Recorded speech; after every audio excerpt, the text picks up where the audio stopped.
You know, they say war never changes. But if you lived in Japan during World War II, I guarantee you feel a change.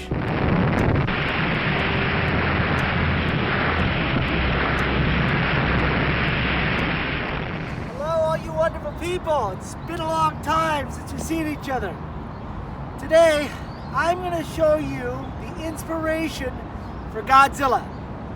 Let's go check it out. If you ever go to Tokyo, you'll find that it's more than just, well, everyone all at once. There's a bunch of little tiny islands. If you had a bike or a car or the will to walk, you could walk from all the way from across the Rainbow Bridge all the way to Disney. But halfway in between there is a place called Yumenoshima.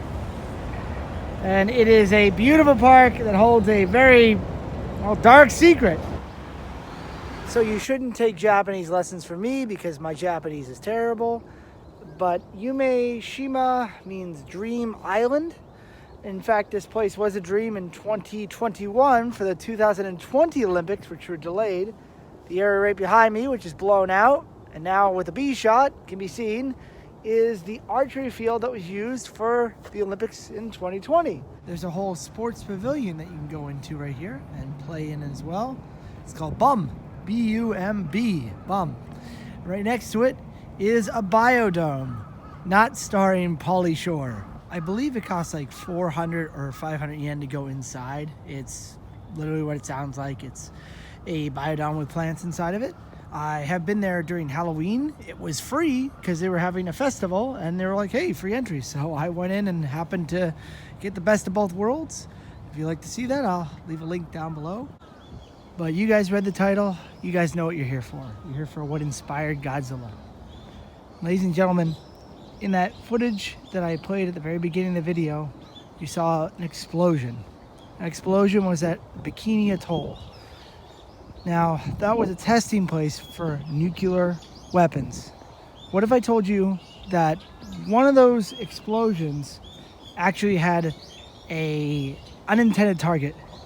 A Japanese fishing vessel that was sailing off the coast of the Micronesian Islands about 14 kilometers outside of the danger zone. Inside this shell that looks like a coffin lies the Daigo Fuku Ru Maru, or the Lucky Dragon number 5.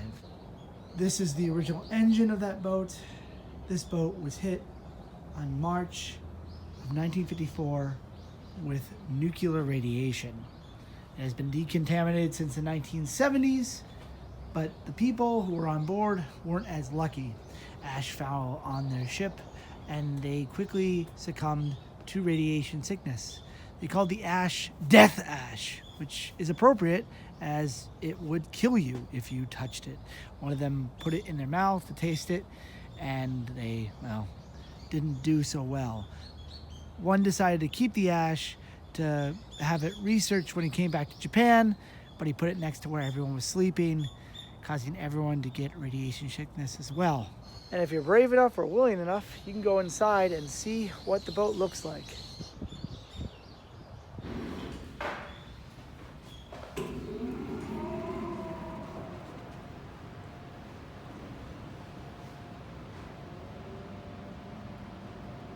I'm going to stay a little far away from this, but it says there's the ashes of death that are inside of that glass container there. A little radioactive fallout. I'm just going to stand far away from that. When they brought in the boat 2 weeks later to Japan, the entire crew was hospitalized. Only one person did not make it out. His name was Mr. Kobayama, as you can see right there. There was a huge anti-American statement after this because this was more victims from the atom bomb. Because the actions of America influenced Japan, Americans weren't looked very kindly after this incident.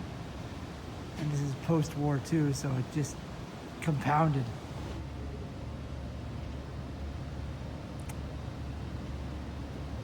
They also have to watch out for irradiated tuna, which means that a bunch of people could not eat because all the food that they caught was irradiated, and that would transfer into people, so they had to destroy the tuna.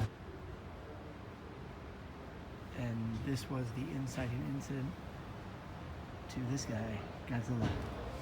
As you probably know from Godzilla, Godzilla is a creature designed from the effects of nuclear radiation, much like the effects of the people that lived and worked on this ship.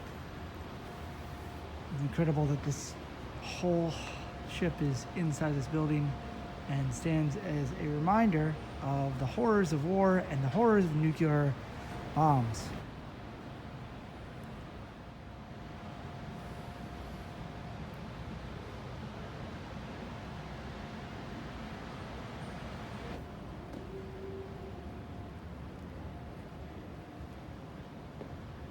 To be completely honest, I don't feel too comfortable in there, as I don't want to be next to a nuclear boat. But the lady that was in there was like, I've been here for 20 years, it's all good. Godzilla is not an original idea. You could even say that it was lifted from the film The Beast from 40,000 Fathoms, which it's very similar to that. However, the reason that Godzilla exists is because of this incident, because of this boat that was hit by a nuclear bomb, the ash and the fallout of that nuclear bomb testing. Right outside that exhibit, there is a shrine or a memorial to all the tuna that have been lost from the Micronesia Bikini Atoll nuclear bomb testing. So, rest in peace, fish. Every story has a bit of truth to it, and this is a horrible example of that truth. Unfortunately, it was a nuclear bomb that caused Godzilla to come in creation. But I bet if you came to Tokyo, you wouldn't expect to see the backstory behind the King of the Monsters. And ladies and gentlemen, that is Japan's feelings on nuclear energy in the country. Not including what happened in Fukushima in the early 2010s, I don't think that nuclear energy would be a very viable or liked energy source in this country.